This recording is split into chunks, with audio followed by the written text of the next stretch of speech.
$600 increase in the monthly benefit for all Social Security, veterans, and Supplemental Security Income (SSI) beneficiaries through the end of 2022. This will put about $4,000 in the pockets of seniors and people with disabilities who have earned this benefit by contributing to Social Security with every paycheck, they wrote. A simple benefit increase like this will improve the lives of millions of Americans and help our economy stabilize and recover. What Biden's latest moves could signal for Social Security reform efforts? People who earn more than $400,000 would be subject to the 3.8% Medicare tax, if President Joe Biden's new tax proposal goes through. But another change, one left over from Biden's campaign, that would apply Social Security payroll taxes to people in higher income thresholds, did not make the cut. That's notable because the trust funds that support Social Security are running dry and may be tapped out in less than 20 years, according to some estimates. Biden's campaign called for applying Social Security payroll taxes to those making $400,000 and up. This year, wages up to $142,800 are subject to that tax, which is 6.2% of wages for both workers and employers. That would create a so-called donut hole, exempting those above the wage threshold, and then reapplied starting at $400,000.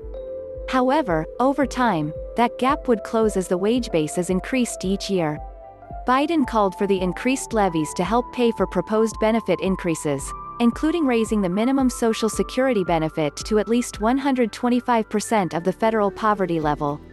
There are several reasons why higher Medicare levies would make it into Biden's tax package, while the Social Security wouldn't, according to Shia Kabas, Director of Economic Policy at the Bipartisan Policy Center. For one, Biden's tax package is likely to get taken up via budget reconciliation, and Social Security cannot be used in that process, per legislative rules. Even just proposing a payroll tax increase for Social Security would draw in naturally a larger debate about the solvency of the program, Akabas said. The Medicare changes don't have the same gravity, he said. How much the solvency of Social Security has been impacted by the COVID-19 pandemic is open to debate. The agency's annual trustees report is expected to be released soon. Last April, the trustees' analysis pointed to the program's funds running out in 2035, at which point 79% of promised benefits would be payable. However, Nancy Altman, president of Social Security Works, an advocacy group for expanding the program, said she does not expect the difference in the upcoming trustees' report to be that big.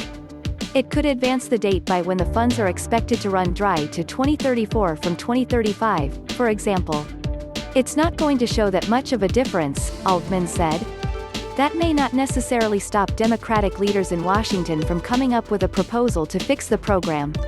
That could include a reintroduction of the Social Security 2100 Act, a House proposal put forward by Representative John Larson, D-Con, that had 209 co-sponsors in the last Congress. I wouldn't be surprised if sometime this summer there is a Social Security plan, Altman said. In other news, the IRS has 35 million tax returns in backlog. The IRS is facing numerous challenges that have caused setbacks in issuing tax refunds this year. A recent National Taxpayer Advocate report confirmed that some 35 million tax returns are yet to be processed and explained the long delays. The tax agency is tasked with more than usual this time of year. Many 2020 tax returns are requiring adjustments or corrections, disbursing stimulus checks, calculating other tax credits and refunding overpayment on 2020 unemployment compensation. And then there's the unprecedented situation brought on by the pandemic. The IRS is taking more than the standard 21 days to send refunds. Some taxpayers are waiting months. It's hard to get live assistance by phone, as many callers wait on hold or aren't connected due to high call volumes. So what if you need your tax money to cover debt or household expenses? How can you check the status of your money without calling the IRS? We'll walk you through how to see your personalized refund status online through IRS tracking tools and what to do if you're waiting for a tax refund on unemployment benefits, as well. For more on economic relief aid, here are some ways to know if you qualify for the child tax credit payments that start next week. If you're curious about future stimulus payments or the latest infrastructure deal, we can tell you about that, too. Why is there a tax refund delay this year? Because of the pandemic, the IRS ran at restricted capacity in 2020, which put a strain on its ability to process tax returns and created a massive backlog. The combination of the shutdown, 3 rounds of stimulus payments, challenges with paper-filed returns and the tasks related to implementing new tax laws and credits caused a perfect storm, according to a National Taxpayer Advocate review of the 2021 filing season to Congress. The IRS is open again and currently processing mail, tax returns, payments, refunds and correspondence, but limited resources continue to cause delays. Earlier in the tax season, some refunds were already taking longer than 21 days, including those that required manual processing. The IRS said it's also taking more time for 2020 tax returns that need review, such as determining recovery rebate credit amounts for the first and second stimulus checks, or figuring earned income tax credit and additional child tax credit amounts. Here's a list of reasons your refund might be delayed. Your tax return has errors. It's incomplete. Your refund is suspected of identity theft or fraud. You filed for the earned income tax credit or additional child tax credit. Your return needs further review. Your return includes Form 8379, PDF, Injured Spouse Allocation.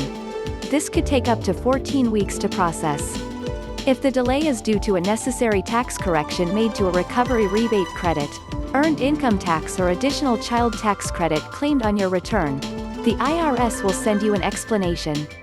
If there's a problem that needs to be fixed, the IRS will first try to proceed without contacting you. However, if it needs any more information, it will write you a letter. How can you track the status of your refund online? To check the status of your income tax refund using the IRS tracker tools, you'll need to give some information: your social security number or individual taxpayer identification number, your filing status, single, married or head of household, and your refund amount in whole dollars, which you can find on your tax return. Also, make sure it's been at least 24 hours, or up to 4 weeks if you mailed your return, before you start tracking your refund. Using the IRS tool Where's My Refund, go to the Get Refund Status page, enter your SSN or ITIN, your filing status and your exact refund amount, then press Submit. If you entered your information correctly, you'll be taken to a page that shows your refund status. If not, you may be asked to verify your personal tax data and try again. If all the information looks correct, you'll need to enter the date you filed your taxes, along with whether you filed electronically or on paper.